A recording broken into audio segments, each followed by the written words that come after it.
How many real people did you talk to today? Not in person, not face to face, but through your screen. That comment you just read, that like, that reply, that message. Are you absolutely sure? There was a human behind it. Because in 2026, artificial intelligence doesn't just write like us. It jokes like us. It argues like us. It comforts like us. It is us. Or at least, it's convincing enough that you can't tell the difference anymore.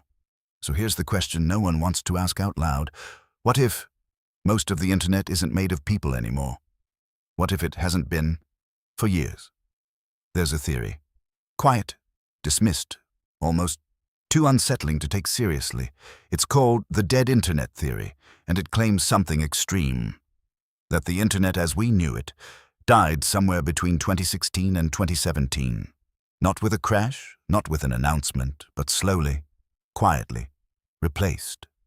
According to the theory, what we see today isn't a thriving digital world of human interaction, but a carefully maintained illusion. A stage filled with bots, AI-generated content, and automated engagement designed to simulate activity, while real human presence fades into the background. At first it sounds absurd, until you start noticing the patterns. 1. The flood of artificial content. Scroll through any platform. Videos, comments, articles, posts. Now ask yourself, how much of this was actually made by a person? In the past few years, AI tools have exploded. They generate videos, voices, faces, entire personalities at scale. Thousands of posts per minute, millions per day. Content is no longer created. It's manufactured. And here's the unsettling part. The volume has grown so large that genuine human content is becoming statistically insignificant, like trying to hear a whisper in a stadium full of speakers. 2. The bots. Talking to bots. There are accounts, thousands of them, that behave strangely. They post bizarre, surreal images, things that feel almost meaningful, but not quite. Images like a sculpture of Jesus made out of shrimp, disturbing, random, weirdly specific, and yet these posts get thousands of likes, hundreds of comments, but look closer. The replies feel off, generic, repetitive, slightly misaligned, because many of them aren't people reacting. They're bots, interacting with other bots, an ecosystem of artificial engagement, feeding itself. A conversation with no one actually there.